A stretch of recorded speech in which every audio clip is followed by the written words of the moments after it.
नमस्कार प्रिय सनातनी साथियों, स्वागत है आपका एक और नए वीडियो में। यह वीडियो थोड़ा सा अलग होने वाला है। एक व्यक्ति हमारे कमेंट किए हुए हैं, ऐसे बहुत से लोग कमेंट करते हैं हमारे वीडियोस पर। वो लिखे हुए हैं कि जब यजमान 500 रुपया दक्षिणा देगा तो पंडित कैसे बढ़िया से पूजन कराएगा। तो देखिए, ये एक बहुत बड़ा कॉन्सेप्ट है जो पंडितों के मन में रहता है कि यजमान जब दक्षिणा कम दे रहा है तो वहां अच्छे से पूजन कैसे कराएंगे। मैं अपनी एक कहानी बताता हूं। आज से कुछ साल पहले जब मुझे बहुत ज़्यादा कुछ ज्ञान नहीं था तो मैं एक पूजन में गया था। हाँ, उस समय थोड़ा थोड़ा मैंने पंडिताई शुरू किया था, तो उस समय मुझे ज़्यादा ज्ञान नहीं था। तो क्या करते थे हम कि पूजन कैसे भी करा देते थे और चले आते थे। तो हमारे नाना जी जो थे वो एक बार हमें समझाए, देखो जो तुम पूजन कराते हो उसको वैसे ही कराओ जैसे वो उचित है या शास्त्रीय तरीके से है। हाँ, हो सकता है कि यहाँ पे आपको दक्षिणा कम मिल रहा है, यहाँ पे दक्षिणा आपको कम मिल रहा है, लेकिन समय जब आएगा तो क्योंकि देखिए गलती तरीके से आप कराएंगे पूजन तो आपका शैली बिगड़ने लगेगा, आपके कराने का तरीका बिगड़ने लगेगा। और जब तरीका एक बार बिगड़ जाता है तो बाद में संभालने पर भी वो नहीं संभलता है। तो हमारे नाना जी समझाए, वो बहुत आज तक वो बात हमें याद है। वो बोले कि तुम अपना शैली उसी में कराओ जिसमें अभी करा रहे हो। आगे चल के क्या होगा कि तुम्हारा शैली वही रहेगा, हाँ दक्षिणा बढ़ने लगेगा। तो उसी प्रकार से होता है। एक और मैं कहानी बताता हूँ कि कुछ साल पहले, 2-3 साल पहले का मैं बात बता रहा हूँ।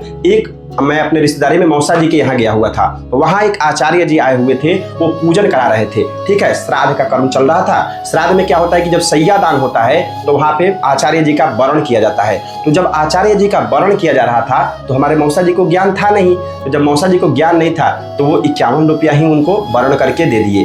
तो 51 रुपया आचार्य का वर्ण उचित नहीं माना जाता है, तो वो 51 रुपये दे दिए। अब हम देखें आचार्य जी का एक्टिविटी, पूरा अंदर से बेचैन हो गए। जल्दी जल्दी एकदम करके गौरी गणेश पूजन कराए, जल्दी जल्दी एक ही बार में पूरा दान करा दिए और समझिए कि आधे घंटे से कम में ही वो सलट दिए पूरा पूजन।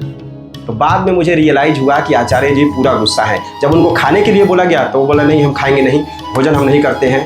तो हम कहें उनको, तो हम कहेंगे सुनिए आचार्य जी, देखिए हम समझ रहे हैं, हम लोग भी पूजन कराते हैं, आपको वर्ण का दक्षिणा कम मिला है इसलिए आपका एक्टिविटी चेंज हो गया है, लेकिन आप चिंता न करें, आपको दक्षिणा अच्छा प्रदान किया जाएगा। ठीक है, तब जाकर के आचार्य जी भोजन किए। तो हाँ, ये बड़े बड़े आचार्यों में भी हो जाता है कि वर्ण का दक्षिणा कम मिल रहा है या कहीं दक्षिणा कम करके तय करके गए हुए हैं तो वहाँ पूजन कराने का शैली चेंज हो जाता है। तो देखिए, ये सब कोई का अपना अपना अलग अलग मत है, कराने का तरीका है। लेकिन मेरा मानना है कि अगर आप कर्मकांड सीखे हुए हैं, पूजन पाठ करा रहे हैं, अगर आपको इसी पेशा में अपना फ्यूचर बनाना है, बहुत आगे बढ़ना है, तो इस प्रकार का मेंटालिटी आपको कम करना ही होगा, या कह सकते हैं कि इस प्रकार की मेंटालिटी आपको हटानी होगी।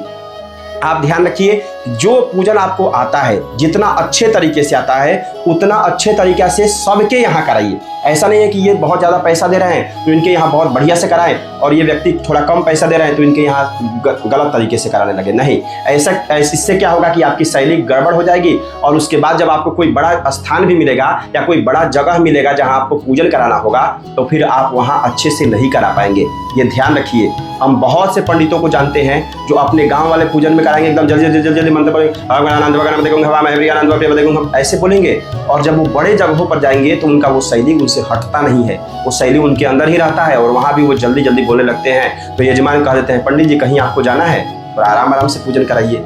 तो इस प्रकार से होता है। तो मेरा मानना है कि आप प्रयास कीजिए कि दक्षिणा को ध्यान में रखिए। दक्षिणा बढ़ेगा आपका, आप विश्वास रखिए। अगर आप अच्छे तरीके से आज कराने लगेंगे तो धीरे धीरे धीरे धीरे जब शैली आपका बढ़ेगा, आपका नाम बढ़ेगा, तो दक्षिणा ऑटोमेटिक बहुत ज़्यादा होगा। मैं बता रहा हूँ, मैं पहले महादेव पूजने जाता था अपने गाँव में, तो वहाँ मुझे दक्षिणा 11 रुपया, 21 रुपया, 51 रुपया भी मिला हुआ है। इतना कम दक्षिणा पर भी हम पूजन कराए हुए हैं। लोग दक्षिणा ही नहीं देते थे, बच्चा समझते थे। और आज वही समय है कि अगर मैं कहीं रुद्राभिषेक कराने जाता हूँ तो 5100 रुपया, 11,000 रुपया, 7,500 रुपया, 6100 रुपया लोग ऐसे ही दे देते हैं।